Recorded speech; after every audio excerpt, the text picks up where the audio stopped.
According to the Hebrew Bible, after Moses wrote the Ten Commandments, he was instructed by God to make a chest in which the Israelites would carry the stone tablets. This gold-adorned chest was made out of the wood of what is referred to in the Bible as the shittah tree, long accepted by scholars as being synonymous with acacia.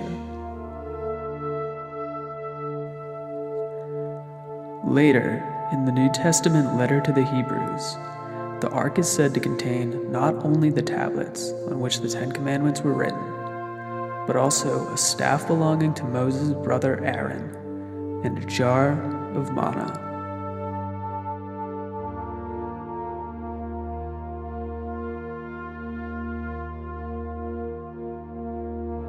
After their exodus from Egypt to the Holy Land, the Jewish people needed a place to keep the ark, erecting Solomon's temple, in part, as its holding place.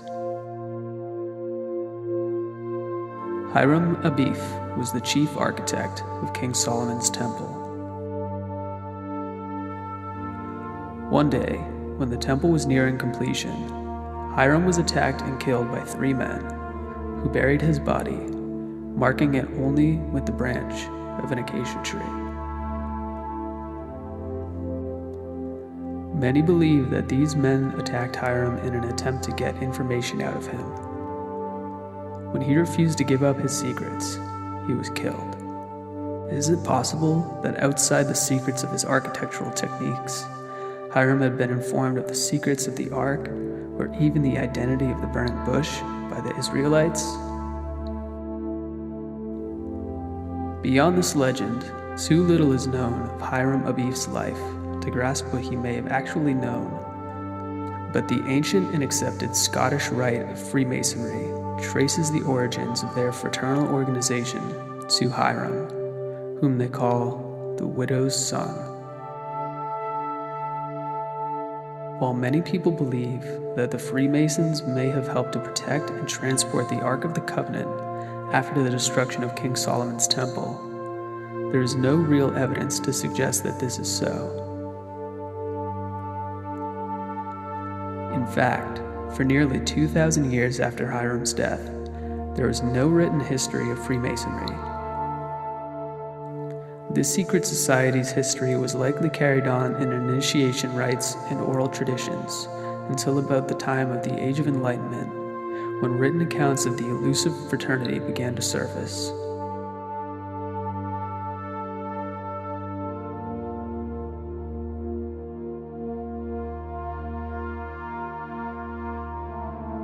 Not only is the occult symbolism of Freemasonry littered with references to an all-seeing eye, but amazingly, acacia is said to be the first matter in an alchemical preparation that is part of a sacred Masonic ritual. According to the apprentice and companion's ritual of Count Cagliostro's Egyptian rite, the candidate shall drink the liquid placed upon the master's altar, raising his spirit in order to understand the following speech, which the worshipful master shall address to him at the same time. In essence, one must drink this acacia potion in order to understand the lecture that they are about to partake in. Cagliostro was an Italian mystic whose specific brand of Freemasonry, the Egyptian rite, among others, borrowed elements from the Naqshbandi tradition of Sufi Islam, itself borrowing heavily from pre-Islamic pagan traditions that focused largely on meditation. This sect of Islam views the MAOI containing Syrian rue as the true identity of the burning bush on Mount Sinai. As a result, the Royal Archdegree of Freemasonry went on to make explicit references to this entheogenic plan. This is interesting in that DMT requires an MAOI to be psychoactive orally, as monoamine oxidase, found naturally in the lining of the gut, causes DMT to break down too quickly when ingested. It is the unity of a plant that contains dimethyltryptamine and a plant that inhibits monoamine oxidase that allows ayahuasca and similar brews their psychedelic properties.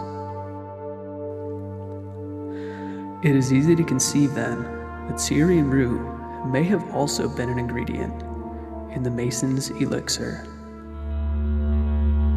While Cagliostro's ritual goes on to reference an acacia potion several more times, it is not the only reference to the DMT-rich plant in Freemasonry.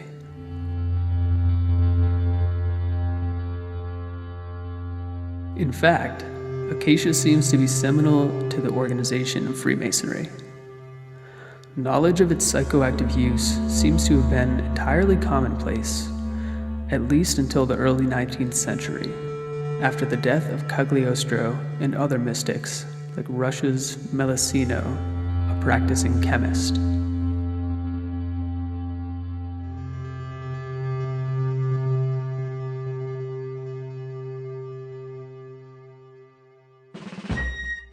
It was during this time that Benjamin Franklin, along with George Washington and, arguably, Thomas Jefferson, were initiated into the Masonic rite, which begs the question, did DMT play a role in the morality of the Founding Fathers, as it almost certainly did for Moses? After all, much like Moses, the views of our Founding Fathers were considerably progressive for their time. Could DMT have assisted them in their forward-thinking views, like a wide range of psychedelics have for some of the greatest thinkers of modern times? Could it be that the foundation of our entire legal system, the Constitution, was in part the result of the psychedelic epiphanies of these Enlightenment-era thinkers? For every culture and every society that we have discussed, there are countless other instances of the use of entheogens, from Amanita muscaria's use in the shamanic traditions of Siberia to Blue Lotus's revered status in ancient Egypt and India. If this much of what we hold sacred, if nearly our entire civilization, is actually rooted in the usage of entheogenic plants, perhaps these ancient visionary tools can help to shed light on our modern world and guide us towards a brighter future for humanity.